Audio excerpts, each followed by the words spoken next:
Puji Tuhan, selamat malam Bapak Ibu Saudara semuanya. Salam, selamat berjumpa kembali dalam Online Discipleship Revival Total Ministry. Pada malam hari ini kita akan melanjutkan materi pelajaran kita yang sudah kita bahas kemarin ya. Nah, kita masih berbicara tentang ditentukan dari semula. Ya, itu temanya kemarin. Nah, kemarin sudah kita pelajari bagaimana ayat yang sering kita baca, yaitu Roma pasal 8 ayat 28, itu merupakan ayat favorit daripada setiap orang percaya ya. Nah, disitulah bentuk care atau perhatian Tuhan kepada kita semuanya. Ada pertanyaan yang kemarin yang kita jawab bersama-sama, kenapa Allah itu suka ikut-ikut campur dalam kehidupan kita? Ternyata punya maksud. Maksudnya apa itu semula? Nah, saudara, maksudnya adalah dia punya rencana di dalam kehidupan kita. Ya, ternyata rencana itu telah dicanangkan sejak dari semula. Nah, oleh sebab itu, malam hari ini kita akan lanjutkan ya, materi pelajaran kita. Apa sih sebenarnya arti kata dari semula? Kalau kita membaca di dalam kitab Roma pasal 8 ayat 29 seperti yang ada di atas ya. Ini saya kutip lagi. Roma 8 ayat 29 ya sampai 30, tapi saya baca 29-nya saja. Sebab semua orang yang dipilihnya dari semula, mereka juga ditentukannya dari semula untuk menjadi serupa dengan gambar anaknya, supaya ia, anaknya itu menjadi yang sulung di antara banyak saudara. Ya, perhatikan Bapak Saudara ayat ini, luar biasa ya. Nah, ini yang menjawab nanti. Apa arti kata dari semula di dalam Roma pasal 8 ayat 29 ini? Ini ada kata semula di sini ya. Sebab semua orang yang dipilihnya dari semula, mereka juga ditentukannya. Ya, ditentukannya. Nah, saudara, kita perhatikan di sini. Menurut ayat yang lain, kalau Anda membaca dalam Efesus pasal 1 ayat 4, ya, menurut Efesus 1 ayat 4, bahwa Anda telah ditetapkan dari semula untuk menjadi serupa dengan Tuhan Yesus. Itu adalah merupakan ketetapan Allah sebelum dunia dijadikan. Ya, jadi dunianya belum ada, dunianya belum dibuat, semesta ini belum ada, ya. Tapi Allah sudah punya ketetapan atas manusia, atas kita. Apa ketetapannya itu? Supaya kita menjadi serupa dengan Tuhan Yesus, ya. Supaya kita menjadi serupa dengan Tuhan Yesus. Itu merupakan ketetapan yang telah Allah buat sebelum dunia dijadikan. Kita baca ayatnya ya. Efesus 1 ayat 4. Nah, sebab di dalam Dia Allah telah memilih kita sebelum dunia dijadikan supaya kita kudus dan tak bercacat di hadapannya. Ya, itu merupakan plan, merupakan satu ketetapan yang Tuhan ingin terjadi kepada kita semuanya. Sehingga dia memilih kita sebelum dunia dijadikan supaya kita ini dalam kondisi keadaan kudus dan tak bercacat di hadapannya. Nah, saudara, kalau tentang ketetapan ini tak pernah dimengerti oleh semua orang percaya, dan orang percaya hanya sibuk dengan urusan datang kepada Tuhan supaya diberkati, datang kepada Tuhan supaya disembuhkan, datang kepada Tuhan supaya mendapatkan urapan. Ya, nah, saya pergi kemana-mana, kadang-kadang saya diundang beberapa ya gereja yang masih mengundang kami. Lah, ketika saya diundang, saya melihat kadang-kadang ngobrol dengan gembala yang mengundangnya. Misinya apa, targetnya kemana, ya. Dan apa yang paling disukai oleh jemaat di tempat ini yang boleh nanti kami sampaikan. Biasanya saya mulai menjajaki sebuah gereja yang baru pertama kali mengundang saya. Biasanya saya tanya di sekitar itu. Nah, Alangkah terkejutnya saudara. Apa yang dijawab oleh para pemimpin-pemimpin gereja tersebut? Ya, mereka bilang gini, Pak, ya, kalau boleh, kalau bisa, ya, itu yang kami harapkan. Bapak bicara tentang 3 perkara ini loh. Ya, pertama blessing atau berkat. Yang kedua adalah tentang healing atau kesembuhan. Yang ketiga, Pak, ya, nanti kalau habis khotbah bikin altar call, dia ajak menyembah yang lama-lama kayak zaman di gereja Bapak dulu di rumah doa segala bangsa itu banyak yang tergepar-gepar itu. Apa itu? Anointing. Urapan. Jadi ada 3 nih yang selalu dirindukan, yang selalu disajikan oleh gereja Tuhan, dan itu yang dikonsumsi oleh jemaat Tuhan. Sehingga jemaat Tuhan itu merasa gereja itu adalah tempat berkat. Ya, gereja itu adalah tempat kesembuhan. Gereja itu adalah tempat penuh dengan mujizat dan urapan-urapan seperti itu. Nah, saudara, tidak salah. Ya, memang Tuhan mau mengadakan mujizat. Memang Tuhan mau memberkati. Itu yang dilakukan oleh Tuhan Yesus ketika ada di muka bumi, bukan? Dia memberkati, ada orang yang kekurangan, lagi pesta, mengalami kekurangan. Tuhan mengadakan kelimpahan di tempat itu. Betul? Ada beberapa orang yang sakit, sama Tuhan Yesus disembuhkan. Ya, ada urapan-urapan yang terjadi juga ketika Tuhan Yesus berikan kepada murid-muridnya juga. Nah, saudara, memang itu ada. Kenapa Tuhan lakukan? Saudara, ya, Tuhan Yesus melakukan banyak mujizat. Tuhan Yesus banyak melakukan kesembuhan. Tuhan Yesus melakukan banyak memberikan berkat kepada jemaatnya atau murid-muridnya atau orang banyak kala itu. Kenapa dia lakukan? Ya, ketika saya mulai merenungkan, ya, di sini saya boleh menyimpulkan. Kenapa Tuhan Yesus mengadakan banyak mujizat? Itu sebenarnya supaya mata orang itu mulai tertarik. Betul nggak ya? Kenapa harus mujizat? Karena orang itu sudah terlalu cenderung untuk mengejar dunia dengan segala isinya. Gereja Tuhan harus muncul dengan untuk memberikan jawaban dari apa yang dicari oleh orang di dalam dunia itu, ya. Sehingga orang tidak mencari jawaban di dunia, tetapi mencari jawaban di dalam Tuhan. Amin. Itu yang dikatakan Tuhan. Dia ikut bekerja sama untuk mendatangkan kebaikan bagi kita semuanya. Amin. Nah, tapi ya, ketetapan Allah ini harus tetap diberitahukan kepada jemaat-jemaat Tuhan. Kalau tidak pernah diberitahukan, boleh dikatakan gereja akan mengalami yang disebut meleset dari target. Ya, meleset dari target.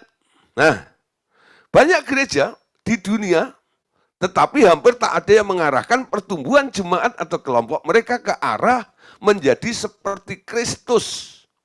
Bahkan ke arah mencapai kepenuhan Kristus. Ya, kalau toh ada itu enggak banyak. Ya, banyak gereja yang enggak mengajarkan seperti ini. Jemaatnya diarahkan untuk menjadi seperti Kristus, bahkan mencapai kepenuhan Kristus. Kalau sampai tidak dilakukan, target pencapaian menjadi seperti Kristus dan kepenuhan Kristus itu terjadi kepada jemaat Tuhan, ya. Nah, di sini boleh dikatakan jadi banyak gereja yang salah mengejar targetnya. Mereka telah meleset dari target yang sebenarnya dikehendaki oleh Bapak. Amin. Nah, saudara, satu hari saya diizinkan oleh Tuhan untuk mengadakan seminar para hamba Tuhan. Ya, itu ketika sebelum pandemi, ya. Lah, itulah ya. Terakhir kemarin kami melakukan mission trip, ya. Nah, di situ Tuhan mengizinkan ada kurang lebih hampir 300 hamba-hamba Tuhan di 3 atau 4 kabupaten di Jawa Timur. Ya, lah kami bikin acara seminar hamba Tuhan. Ya, lalu ditanya sama panitianya, Pak, temanya apa? Seminar ini. Karena acaranya 2, saudara. Seminar dan KKR dalam 1 hari. Jadi pagi seminar, sorenya itu KKR. Ya, padahal sebelumnya saya itu ngajar di Madiun, ngajar di Solo. Ya, wah pokoknya kejar-kejaran dah bilang gitu ya. Tapi ya puji Tuhan, Tuhan tetap memberikan kekuatan dan akhirnya semua terlaksana dengan baik. Lah ketika ditanya temanya apa? Lalu saya bilang untuk KKR-nya temanya adalah air yang hidup.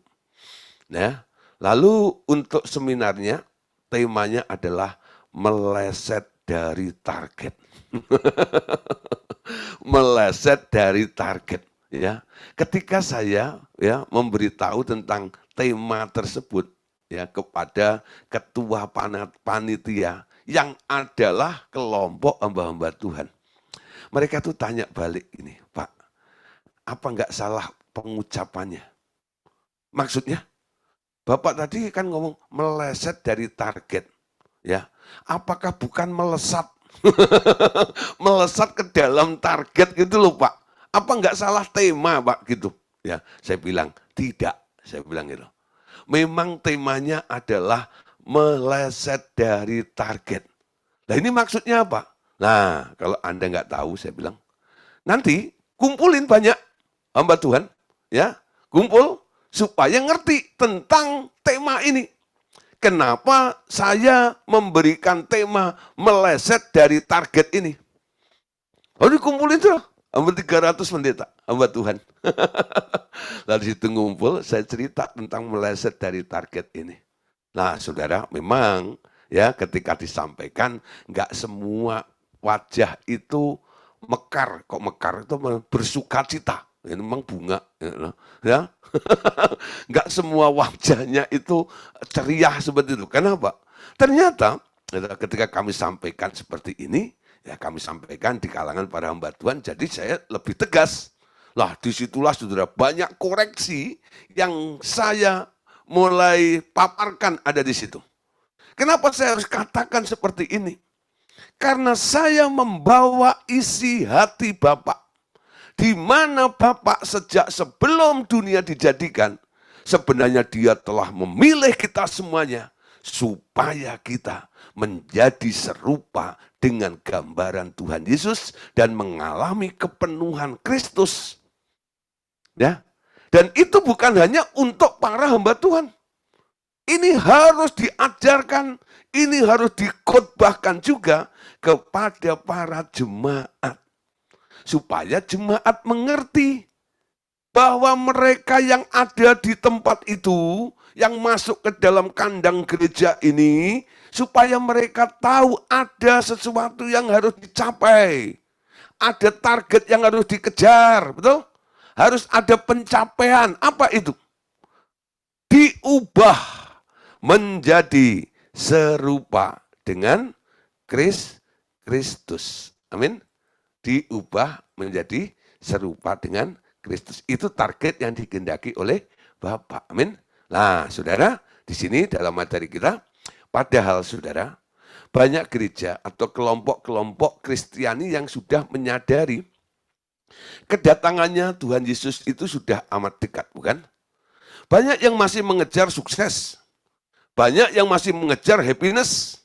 Banyak yang masih terus mengejar blessing atau berkat. Ya, atau ya masih mengejar atau membuat nama besar dengan ukuran jumlah jemaat yang besar dan sebagainya. Kenapa yang ketiga ini atau yang terakhir ini? Ya, ini juga termasuk sesuatu yang meleset dari target. Saudara, ya saya tidak anti dengan gereja besar. Saya suka kalau banyak gereja yang menjadi besar dan jumlah jemaatnya banyak. Betul? Tapi kalau Bapak Ibu Saudara mungkin ya, maaf kalau menjadi hamba Tuhan atau gembala, hanya mengumpulkan orang, lalu Anda ketakutan untuk mendidik, mendewasakan jemaat untuk ditumbuhkan menjadi seperti Kristus, lalu Anda takut untuk memberitakan ini dengan maksud supaya jemaat nggak kabur. Ya, jemaat nggak kabur. Jangan, ada saudara. Satu kali saya khotbah, padahal saya belum khotbah tentang yang prinsip-prinsip dunia roh aja atau pertobatan dan sebagainya. Saya baru bicara tentang iman, tapi iman yang hakiki, ya, iman yang murni. Nah, ketika saya sedang bicara tentang kemurnian iman seperti itu, selesai khotbah, saudara, Pak pendetanya bilang, Pak Gideon, ya, kalau khotbah jangan keras-keras. Saya bilang, Pak pendeta, ya, itu keras atau enggak kan tergantung speakernya. Saya candain, saya ngerti maksudnya tapi saya candain dulu ya.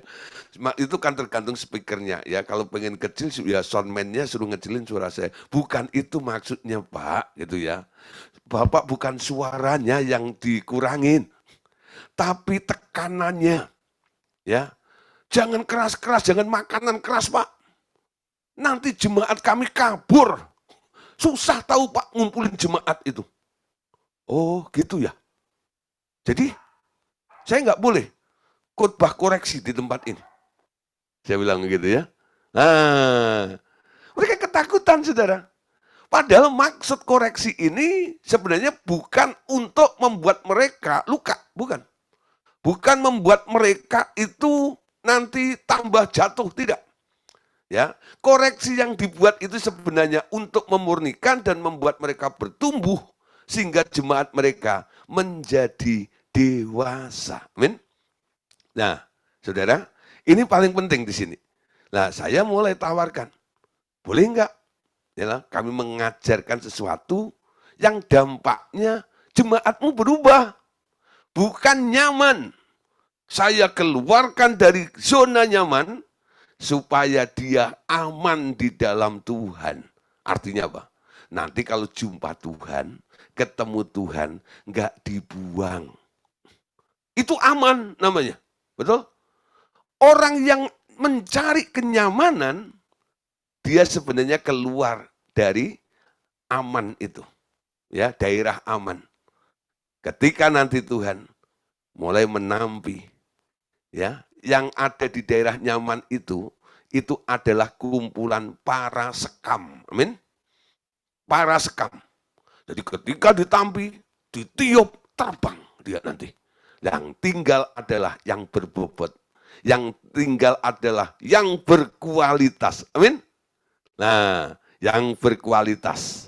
Kuantitas perlu, tapi kualitas itu yang lebih penting. Kenapa? Tuhan mencari kualitasnya. Amin. Oke, saudara, lanjut. Biar mereka, ya,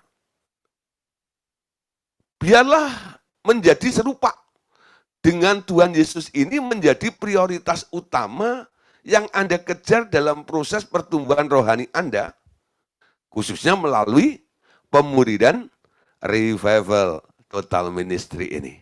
Nah, saudara, yang sudah mulai ikut ya bertahun-tahun di discipleship atau pemuridan revival total ministry ini, apakah Bapak Ibu sudah mulai merasakan adanya sebuah pertumbuhan, sebuah perubahan dalam kehidupan Anda?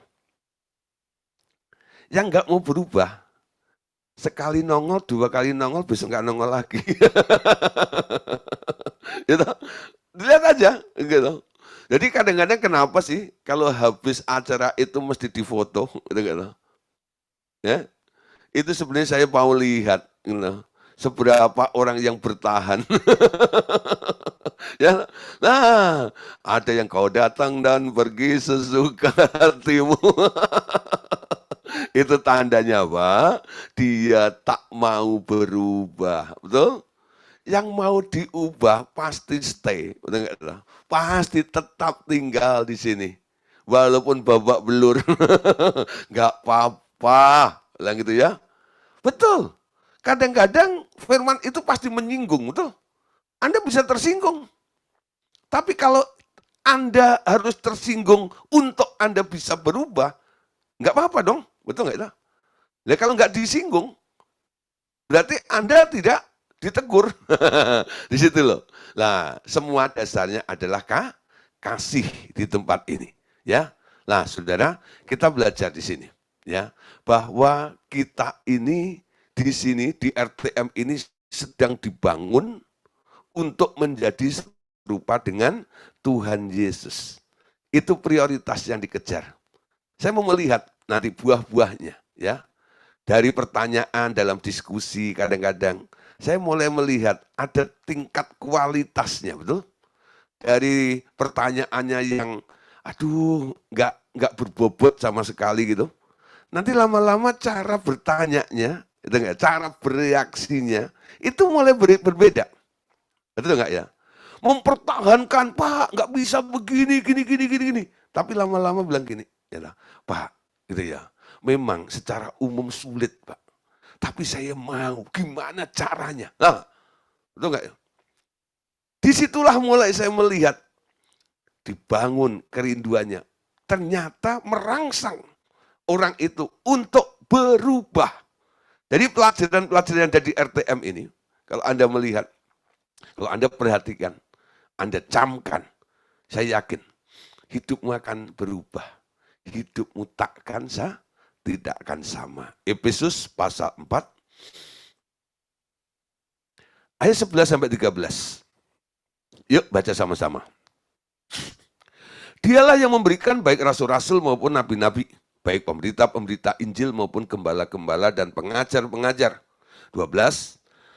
Untuk memperlengkapi orang-orang kudus bagi pekerjaan pelayanan bagi pembangunan tubuh Kristus. Sampai kita semua telah mencapai kesatuan iman dan pengetahuan yang benar tentang anak Allah.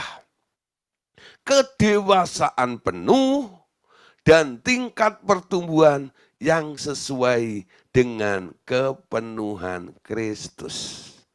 Kenapa Tuhan Yesus ini membangun gerejanya di atas kaki para rasul-rasul itu loh. Ya. Di atas para nabi-nabi, di atas pemberita Injil, ya, maupun gembala dan pengajar. Jadi gereja itu dilengkapi oleh Tuhan Yesus dengan 5 jawatan, bukan? Ada rasul, ya, ada nabi, ada penginjil, ada gembala, dan ada pengajar. Ini harus ada. Setiap jawatan ini punya fungsi masing-masing, betul? Nah, ada fungsi gembala, ada fungsi rasul, ada fungsi nabi, tugasnya beda-beda. Tapi dari kelima ini sebenarnya tujuannya sama. Yaitu untuk mencapai suatu tingkat kedewasaan penuh. Ya, sampai jemaat itu harus mengalami kepenuhan Kristus. Amin. Siapa yang pernah diajar tentang kepenuhan Roh Kudus? Ya, mengenal Roh Kudus, dibaptis Roh Kudus, lalu mengalami kepenuhan Roh Kudus, berkarunia, ria, dan sebagainya. Kalau itu bisa Anda lakukan, karena Anda mau mengejarnya, Anda jadi mengalami kepenuhan Roh Kudus seperti itu. Sekarang bagaimana dengan Kristus? Apakah Anda tidak mengejar hal yang sama seperti Anda mengejar Roh Kudus? Betul? Orang yang kepenuhan Roh Kudus belum tentu kepenuhan Kristus. Ngerti sudah? Ya. Orang yang kepenuhan Roh Kudus belum tentu kepenuhan Kristus. Kepenuhan Roh Kudus itu identik dengan perlengkapan karunia yang diberikan kepada Anda. Sehingga Anda dengan mudah bisa melakukan mujizat, berbahasa roh, bernubuat, dan sebagainya. Itu karena Anda kepenuhan Roh Kudus dengan manifestasi 9 karunia di dalam kehidupan Anda. Amin. Tapi saudara, apakah orang-orang yang sudah berkarunia ria itu, mereka hidupnya sama seperti Kristus? Nah, betul. Anda lihat ya, mungkin banyak orang sudah mulai kecewa. Pak, saya lihat ada orang karunianya luar biasa. Tapi kok aneh ya Pak? Utang kok nggak bayar, Pak, ya? Eh, buka usaha kok namanya Trisani ya, Pak? Ya. Ini gimana, Pak? Nah, saudara, bohong jalan terus. Punya karunia. Bisa nggak? Survei membuktikan. Banyak. Betul nggak? Jadi kepenuhan Roh Kudus tok nggak cukup. Harus dilanjutkan ke dalam kepenuhan Kristus. Amin. Nah, orang yang mengalami kepenuhan Kristus itu mengalami peningkatan. Disebut sebagai jemaat yang dewasa. Amin. Perhatikan ayat ini, saudara. Ya, ini bukan bicara tentang kepenuhan Roh Kudus.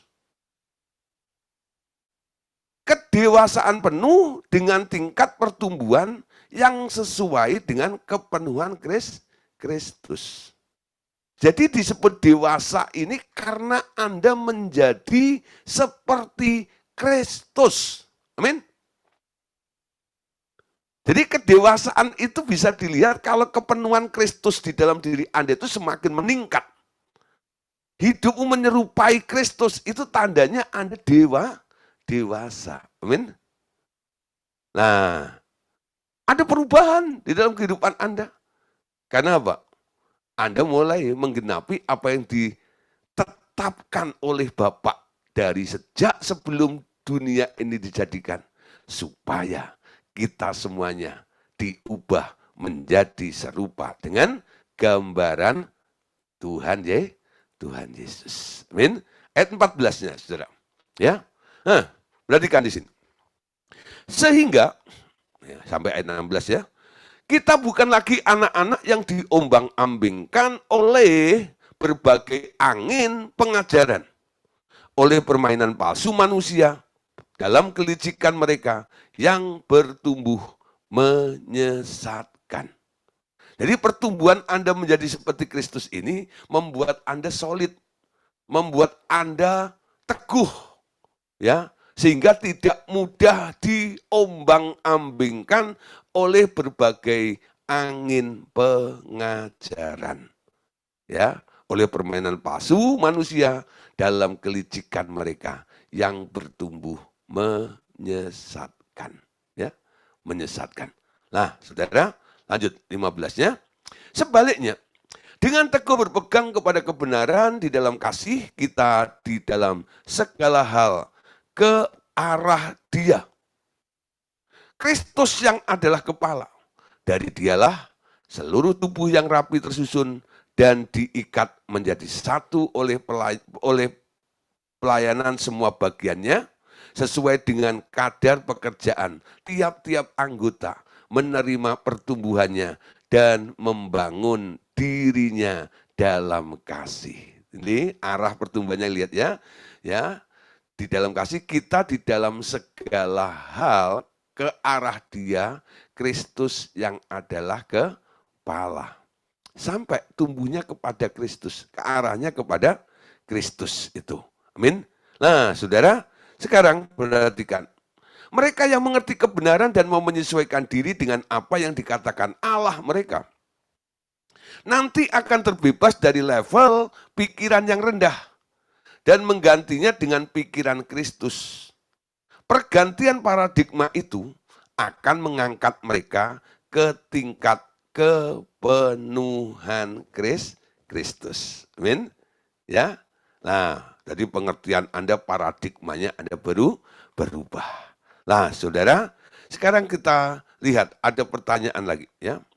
Sebenarnya melakukan pekerjaan apa sih? Ia telah menentukan pekerjaan setiap orang di dalam kerajaannya, ya.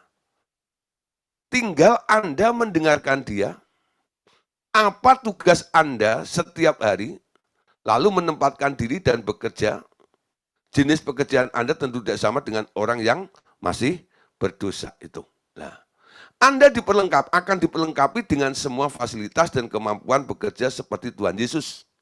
Bekerja di dalam roh, namun pekerjaan-pekerjaan yang ditugaskan kepada Anda pasti juga mengacu kepada rencana Bapa untuk mengubah Anda semakin serupa dengan Kristus. Amin. Nah, saudara, jenis pekerjaan Anda nanti juga akan mengalami perubahan. Coba Anda lihat di dalam ayat yang ke-29-nya. Perhatikan di sini ya. Sebab semua orang yang dipilihnya dari semula, mereka juga ditentukannya dari semula untuk menjadi serupa dengan gambaran anaknya. Supaya ia anaknya itu menjadi yang sulung di antara banyak saudaranya. Amin. Jadi kalau Anda disebut adiknya Yesus, adik dalam pengertian apa? Ya, mirip, serupa, keserupaan itu loh. Karena Anda serupa dengan Yesus, Yesus itu disebut sulung. Sehingga yang serupa dengan dia itu gambar-gambar Yesus ini, yang menyerupai Kristus itu disebut adik-adiknya Yesus semuanya. Amin. Nah, Yohanes 6, ayat 28 sampai ayat yang ke-29. Lalu kata mereka kepadanya, apakah yang harus kami perbuat supaya kami mengerjakan pekerjaan-pekerjaan yang dikehendaki Allah? Ayat 29, jawab Yesus kepada mereka, inilah pekerjaan yang dikehendaki Allah, yaitu hendaklah kamu percaya kepada Dia yang telah diutus Allah. Siapa yang telah diutus Allah? Yesus, betul? Ini pekerjaan. Jadi percaya kepada Dia yang telah diutus Allah, itu merupakan jenis pekerjaan. Amin. Jadi dimulai dari Yesus hadir, lalu dia menampakkan diri kepada kita, masuk dalam kehidupan kita supaya kita percaya. Belajar menjadi percaya itu sebenarnya adalah belajar pekerjaan yang baru. Ya. Pekerjaan apa yang dikehendaki oleh Bapak? Hendaklah kamu percaya kepada Dia yang diutus oleh Allah. Jadi percaya itu jenis pekerjaan. Amin. Nah, saudara, kalau Anda tahu ini jenis pekerjaan, kita bisa menciptakan pekerja-pekerja yang baru juga. Setiap orang yang dimenangkan, mereka kita buat percaya kepada Yesus. Artinya apa? Diberi pekerjaan juga. Nah, ini nanti akan terjadi multi level. Semua orang akan dibuat percaya kepada Yesus. Kenapa harus percaya kepada Yesus? Saudara, orang yang percaya kepada Tuhan Yesus, mereka akan dijamin hidup di dalam Yesus, di cover oleh Yesus, masuk ke dalam Yesus, betul? Nah, yakin dituntun ke arah yang benar sesuai dengan polanya Yesus. Itu artinya percaya. Nah, jikalau kamu percaya, kamu akan melakukannya, betul?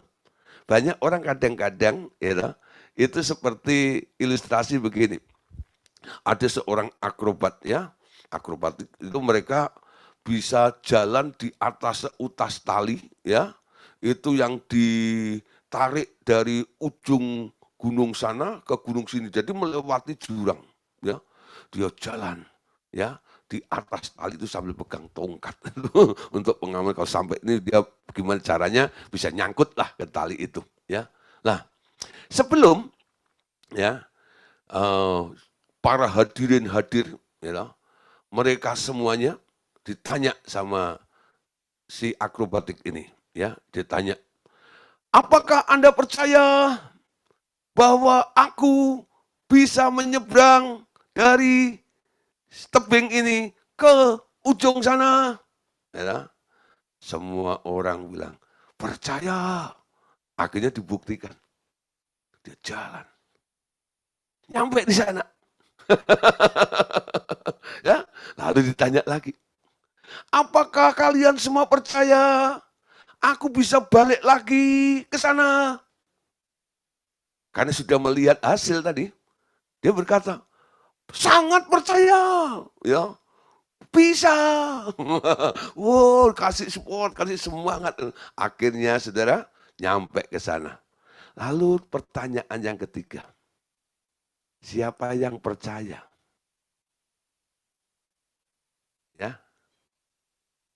yang percaya kalau kamu bersama dengan aku naik tali ini bisa nyampe ke ujung sana. Siapa yang percaya? Tadi semua angkat tangan. Semuanya pada nunduk. Betul nggak itu? Takut ditunjuk. Ya, takut ditunjuk. Lalu ada anak kecil. Angkat tangan. Aku percaya. Aku bisa bersama dengan engkau. Nyampe ke ujung sana. Semua mata melihat si anak kecil ini. Ini anak nekat. Betul nggak? Emang lu tahu apa? Emang lu bisa apa? Betul nggak? Komentarnya begitu. Udah nggak sayang nyawa ya. Gitu. Lalu saudara, si anak ini digendong sama tukang akrobat ini, naik seutas tali. Nyampe ke sana, saudara. Nyampe ke sana. Ya lah. Lah, sampai balik lagi. Ketika mereka turun, si anak ini ditanya, kok kamu berani itu gimana? Alasannya apa? Kamu nggak takut ya? Si anak ini senyum. Kenapa saya harus takut? Kenapa kamu nggak takut? Itu tukang akrobat itu bapakku. Itu bapakku. Aku tahu kemampuannya. Aku tahu kapasitasnya. Dia sudah melakukan berulang-ulang bolak-balik. Memang awalnya saya juga was-was. Takut bapak saya gagal dalam berjalan di atas utas tali itu. Tapi karena dia terus bolak-balik melakukan itu, saya tahu bapakku mahir, bapakku canggih, bapakku bisa. Itu membuat aku semakin mantap. Ya, walaupun aku belum bisa jalan sendiri. Kalau aku disuruh jalan sendiri ya belum tentu bisa. Tapi kalau digendong sama bapakku, aku bisa. Banyak orang kadang-kadang seperti penonton tadi bukan? Percaya nggak dengan apa yang dikerjakan Tuhan Yesus? Percaya nggak Tuhan Yesus itu begitu sempurna dan taat? Betul? Kalau Anda ada di dalam Yesus, Yesus di dalam Anda, lalu Anda dibawa ke level ketaatan, Anda bisa taat nggak? Nah, taat itu gampang atau susah? Gampang-gampang susah, Pak. Kalau lagi sadar, susah, Pak. Kalau nggak sadar, gampang. Gitu ya. Gampang-gampang susah katanya.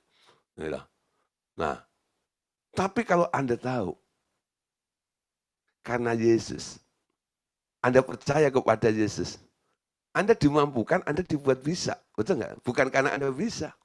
Itu artinya percaya. Amin. Kepercayaan itu seperti itu. Bukan kapasitasmu. Bukan kamu hebat. Justru penyerahanmu. Betul nggak? Jadi letaknya itu ada di situ. Kekuatannya Yesus ada di mana? Penyerahannya kepada Bapaknya, bukan? Nah, ketika Anda percaya kepada Tuhan Yesus, kekuatanmu ada di mana? Penyerahanmu kepada Yesus. Tuhan Yesus kau bawa kemanapun, aku mau. Ketika Tuhan Yesus membawa Anda berubah nggak kira-kira? Berubah nggak? Nah, percaya itu pekerjaan namanya, betul? Harus dikerjakan. Tindakan, betul? Kalau tidak Anda lakukan sampai kapanpun, nggak akan ada dampaknya di dalam kehidupan kita. Walaupun Anda bisa nyanyi hatiku percaya. Hatiku percaya. Selalu ku percaya. Gitu ya. Tapi ketika Tuhan bilang, sini. Enggak. Enggak percaya itu. Ya. Nah, belajar percaya. Amin. Berani percaya. Dibutuhkan keberanian percaya itu. Karena harus dikerjakan. Betul? Iman tanpa perbuatan mati. Itu enggak ya? Percaya tok dengan hatimu, percaya tok dengan mulutmu, tapi Anda tidak melakukannya. Tidak akan pernah terjadi upgrade di dalam hidup Anda. Ya. Nah, target ini harus digarap dalam hidup kita. Amin. Oke, lanjut Saudara. Dalam Efesus pasal 2. Nah, ayat 8 sampai 10. Sebab karena anugerah kamu diselamatkan oleh iman, itu bukan hasil usahamu, tetapi pemberian Allah. Itu bukan hasil pekerjaanmu, supaya tidak ada orang yang memegahkan diri. Karena kita ini buatan Allah, diciptakan dalam Kristus Yesus untuk melakukan pekerjaan baik yang dipersiapkan Allah sebelumnya. Ia mau supaya kita hidup di dalamnya. Amin. Ayat 10 ini saudara, ya. Kalau 8, 9 ini kan bicara tentang apa? Ini bukan hasil usaha pekerjaan kita. Sehingga nggak boleh ada orang merasa dirinya hebat atau memegahkan diri. Ya, ayat 10, kita ini buatan Allah. Diciptakan dalam Kristus Yesus untuk melakukan pekerjaan baik yang dipersiapkan Allah sebelumnya. Dan Ia mau supaya kita hidup di dalamnya. Amin. Kita ini buatan Allah. Ya. Nah, saudara, Anda ini buatan Allah. Diciptakan dalam Kristus Yesus. Saya pernah menjelaskan ya, apa artinya buatan Allah?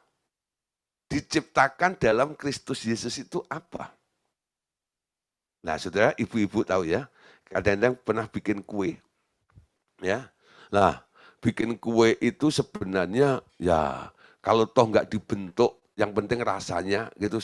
Orang sudah pas juga ya, betul nggak? Itu sudah maksud saya. Tepung diaduk, segala macam gitu, terus dipanggang gitu aja, gitu terus dimakan gitu, ya tetap kenyang dan enak juga sebenarnya ya. Tapi nggak indah, enggak. Nah, supaya indah, supaya menarik, tuh, ibu-ibu beli cetakan tuh. Cetakannya, ya cetakannya tuh macam-macam, bunga, ada gini, ada bukan cetakannya itu ya. Ketika dicetak seperti itu, ya tepung itu dikeluarkan dari cetakannya, bentuknya seperti cetakannya enggak? Seperti cetakannya enggak?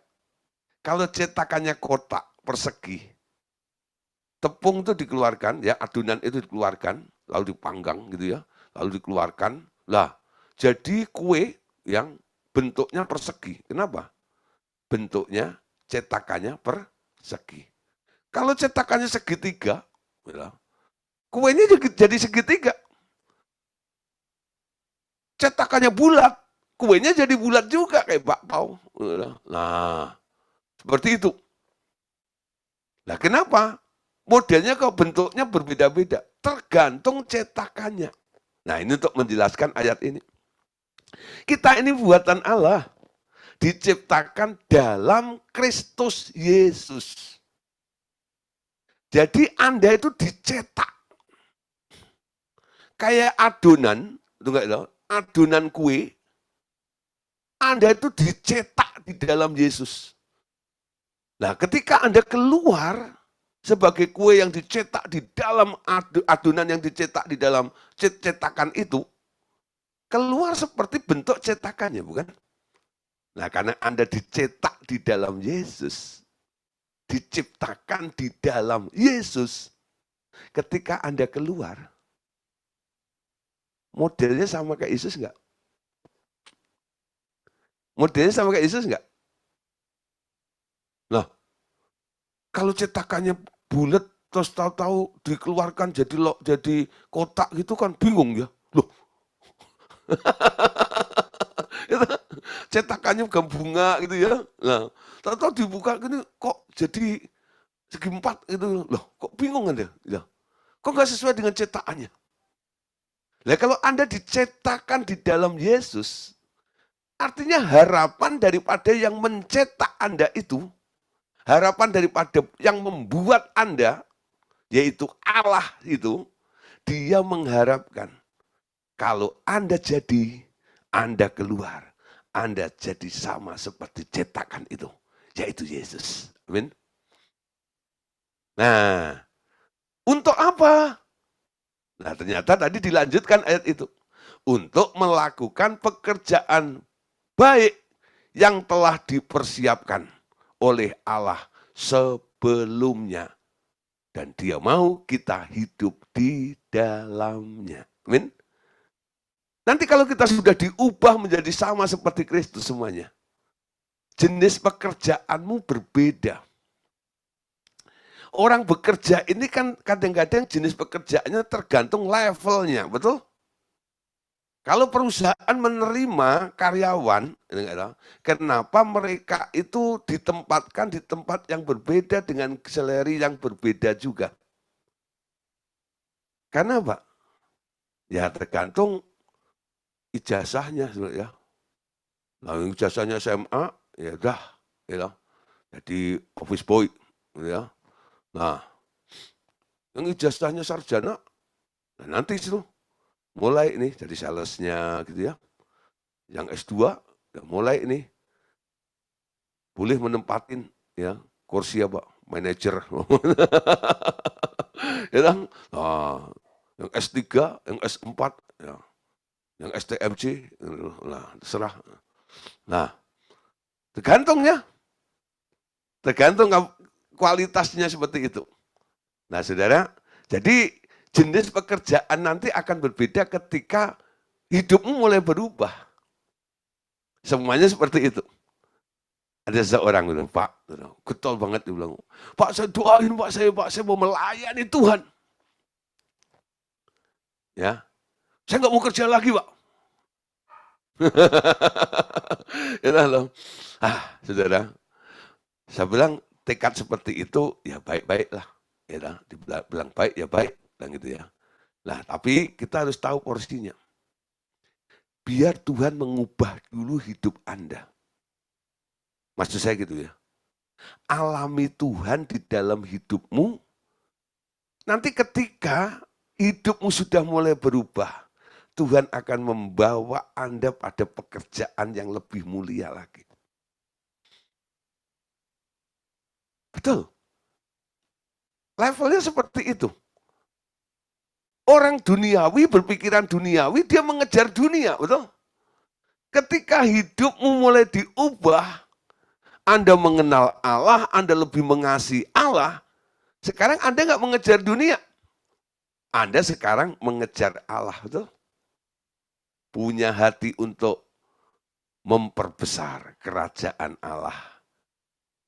Nah, kenapa bisa berpikir seperti itu? Karena ada perubahan di dalam hidup Anda. Ya, dampaknya seperti itu.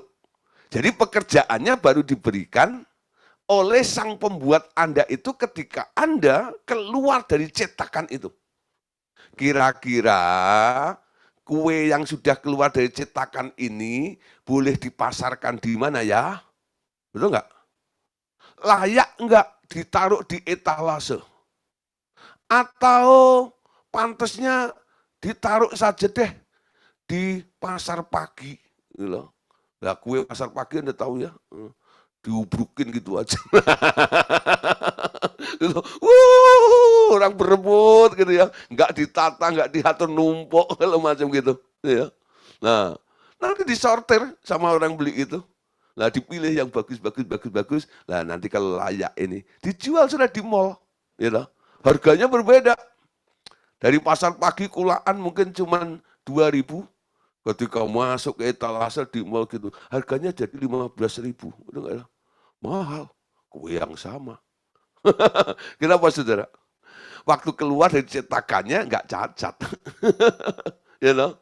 Wah mulus nih, pantas di sana, pantas ini dihargai segitu.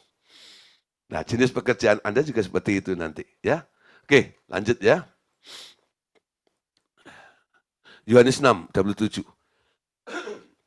Bekerjalah bukan untuk makanan yang dapat binasa, melainkan untuk makanan yang bertahan sampai kepada hidup yang kekal, yang akan diberikan anak manusia kepadamu, sebab dialah yang telah dimeteraikan Allah Bapa. Nah ini saudara, ini jenis pekerjaan lagi. Bekerja bukan untuk makanan yang dapat binasa, melainkan untuk makanan yang bertahan sampai hidup yang kekal. Kalau hidup Anda mulai diubah menjadi serupa dengan Kristus, pikiran Anda seperti itu. Nanti Anda lihat, semua yang Anda kerjakan, ya, tujuannya beda. Pastikan Bapak Ibu Saudara, apa yang sedang Anda lakukan, baik itu pelayanan maupun pekerjaan sekuler Anda, ya, harus ada hubungannya dengan kehendak Bapak. Ya, pastikan itu.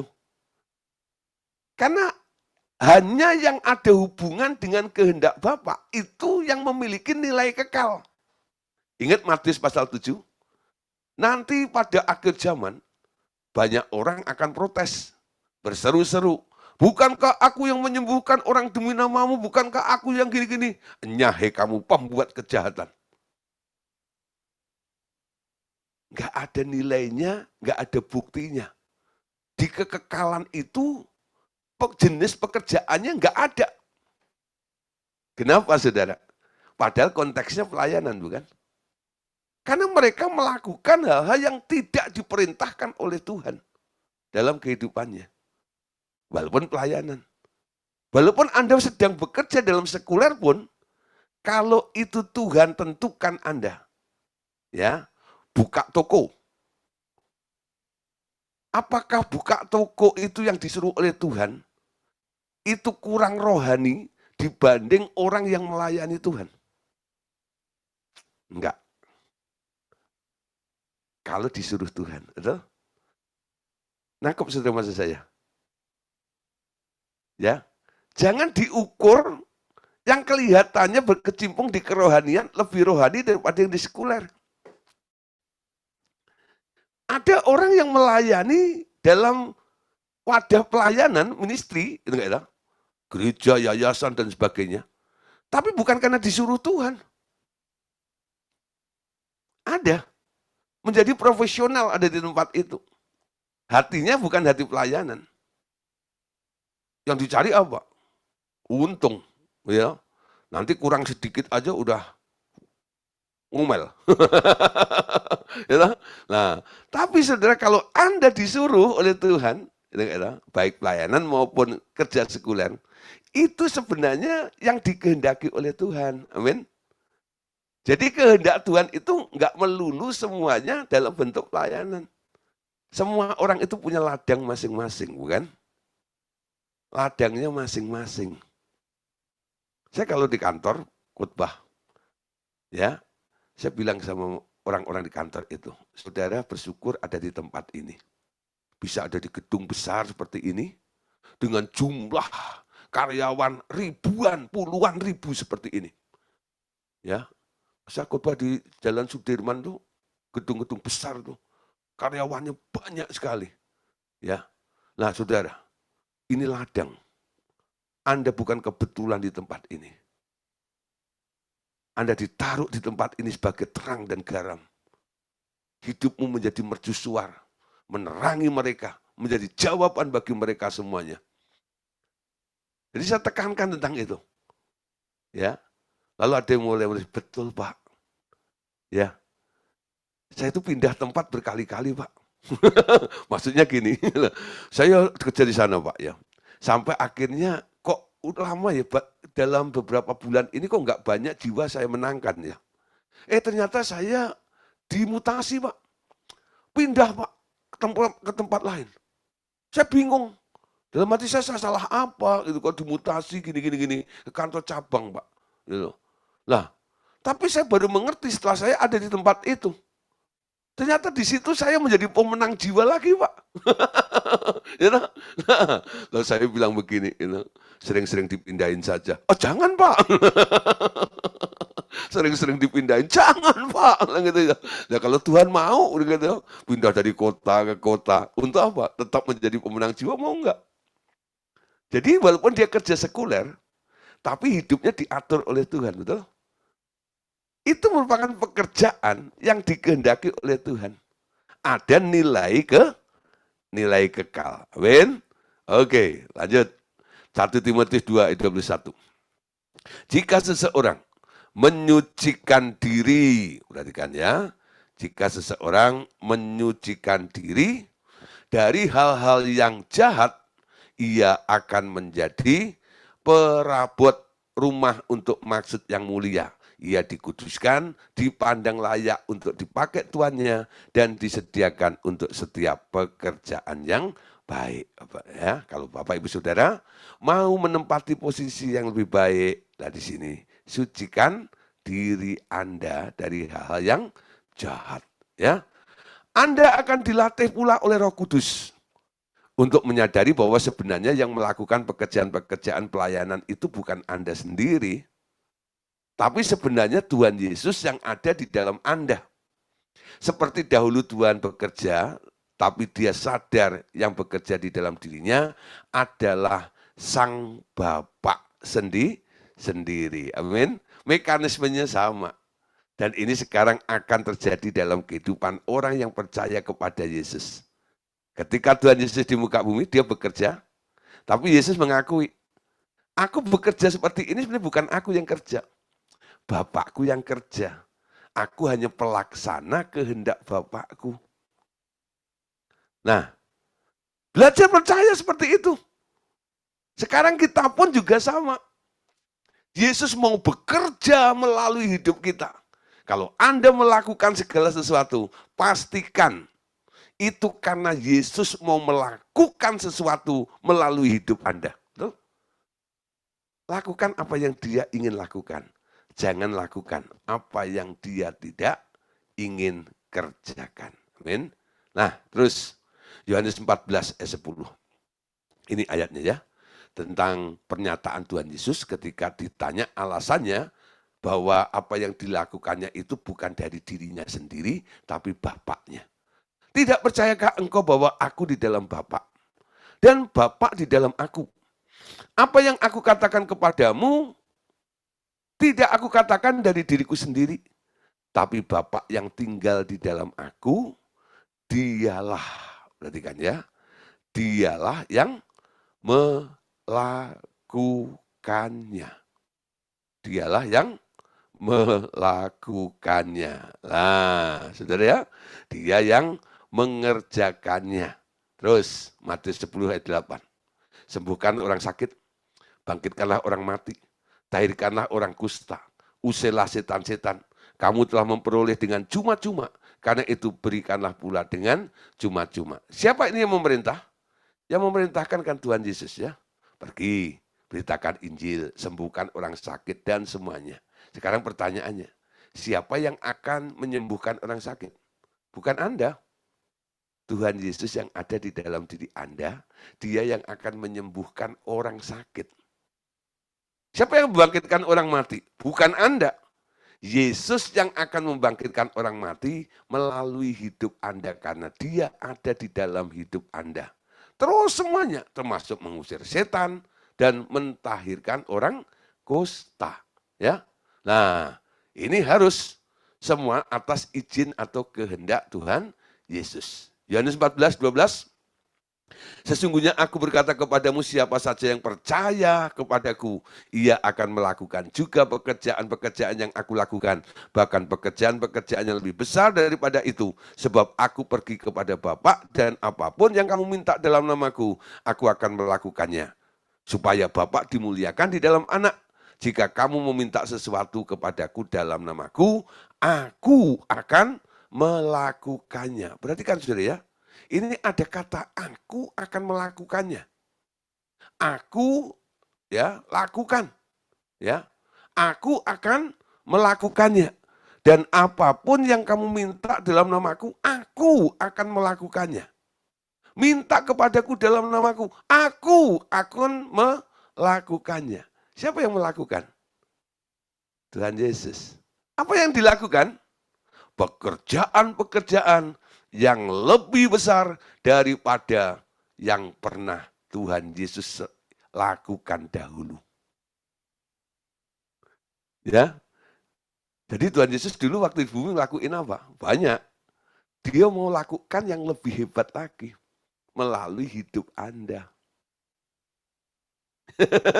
Ya, jadi Yesus nyambung. Dia terus bekerja. Ya.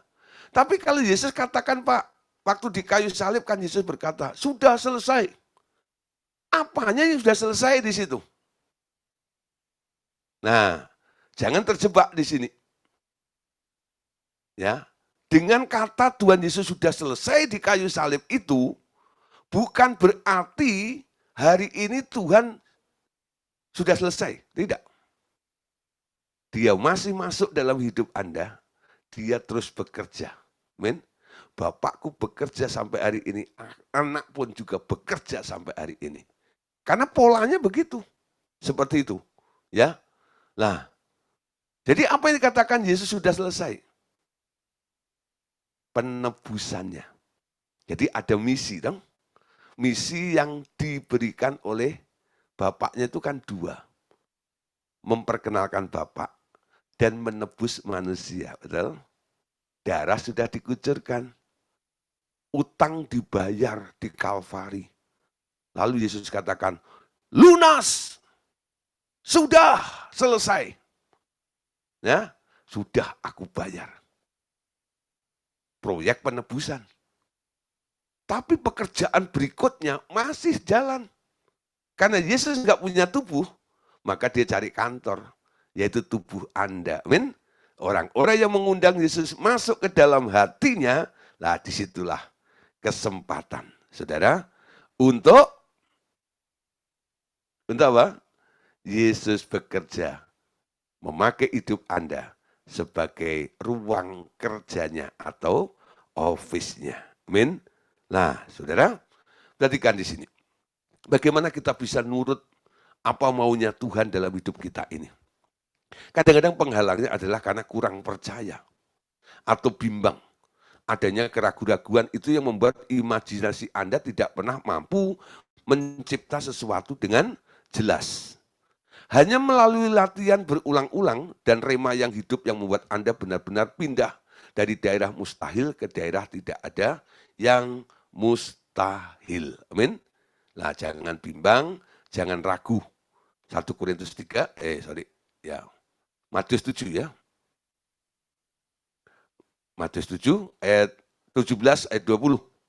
Ia berkata kepada mereka, karena kamu kurang percaya sebab aku berkata kepadamu sesungguhnya sekiranya kamu punya iman sebesar biji sesawi saja, kamu dapat berkata-kata kepada gunung ini pindah dari tempat ini ke sana, maka gunung ini akan pindah dan tak akan ada yang mustahil bagimu. Amin. Jadi lawan iman itu adalah kebimbangan. Lukas 17 ayat 6. Jawab Tuhan, sekiranya kamu punya iman sekecil biji sawi saja, kamu dapat berkata kepada pohon ara ini, tercabutlah engkau dan tertanamlah di dalam laut, dan ia akan taat kepadamu. Ya, ini ayat sudah umum yang sering kita baca ya. 1 Korintus 3:21. Karena itu janganlah ada orang yang memegahkan dirinya atas manusia, sebab segala sesuatu adalah milikmu. 22. Baik Paulus, Apolos maupun Kefas, baik dunia, hidup maupun mati, baik waktu sekarang maupun waktu yang akan datang, semuanya milikmu. Tetapi kamu adalah milik Kristus dan Kristus adalah milik Allah. Apa artinya? Bagaimana Tuhan dapat berkata bahwa Anda dapat memindahkan gunung maupun pohon-pohon dengan memerintahkan mereka pindah? Bahwa Anda membangkitkan orang mati, tahirkan orang kusta, seperti yang dikatakan tadi ya, mengusir setan-setan, bahkan pekerjaan-pekerjaan yang lebih besar dari yang dia telah lakukan. Bagaimana Paulus bisa berkata segala sesuatu adalah milikmu? Baik rasul-rasul, dunia, hidup, mati, waktu sekarang, dan yang akan datang. Ya, nah, perhatikan ya. Itu terjadi karena posisi Anda telah dipulihkan menjadi anak Allah. Penguasa semua ciptaan itu bersama Tuhan Yesus, semua tinggal bergantung kepada kemauan Anda memindahkan kesadaran Anda dari manusia biasa menjadi kesadaran sebagai keluarga Allah. Percayalah, Anda dalam proses dijadikan seperti Yesus. Semata-mata karena yang bilang begitu adalah Allah Bapa, Roh Kudus, dan Tuhan Yesus sendiri. Amin. Nah, jadi dapat disimpulkan bahwa pekerjaan Allah Bapa yang utama adalah mengubah Anda menjadi seperti anaknya. Yesus, dan dalam proses itu Anda dilatih bekerja seperti Tuhan Yesus, dan pada waktu bersamaan membawa orang lain masuk juga ke dalam proyek Allah Bapa untuk menjadikan mereka juga seperti Tuhan Yesus. Amin. Nah, saudara, puji Tuhan. Malam hari ini sampai sini dulu ya. Jadi, proyek Bapak itu merupakan pekerjaan Bapak itu. Ya, pekerjaan Bapak yang dikerjakan oleh Yesus. Nah, Yesus mentransfer pada kita mengerjakan melalui idenya Yesus juga. Pekerjaan Bapak, ya, mengubah kita manusia untuk menjadi serupa dengan gambaran anaknya. Amin. Oke, Bapak Saudara, terima kasih untuk kebersamaannya, perhatiannya malam hari ini. Besok kita akan lanjutkan bahwa alam semesta ini sebenarnya hanya dekorasi. Ya, hanya dekorasi. Nah, besok hari Senin mau saya jelaskan, kalau Bapak Saudara bikin acara ulang tahun gitu ya, anak Anda ulang tahun, lalu rumah Anda kasih pernak-pernik gitu ya, atau bulan Desember, Natal gitu ya, lalu pasang pohon Natal, lampu, kedap-kedip seperti itu. Nanti kalau sudah lewat bulan Desember, itu apakah pohon Natalnya masih dipajang atau pernak-perniknya masih ada di situ? Enggak ya, dicopot. Nah, kenapa dicopot? Karena acaranya sudah selesai. Nah, itu yang akan dijelaskan hari Senin nanti, bahwa semua dalam proyek Bapak yang besar mengubah kehidupan kita ini menjadi serupa dengan Dia. Dia memakai alam semesta ini menjadi dekorasinya. Kalau targetnya sudah selesai, sudah nyampe, bumi ini lenyap. Kenapa? Tidak dibutuhkan lagi, itu yang namanya kiamat nanti. Gitu ya. Langit lama, bumi lama hilang, lenyap. Karena sudah nggak dibutuhkan sebagai dekorasi lagi. Ya, penasaran?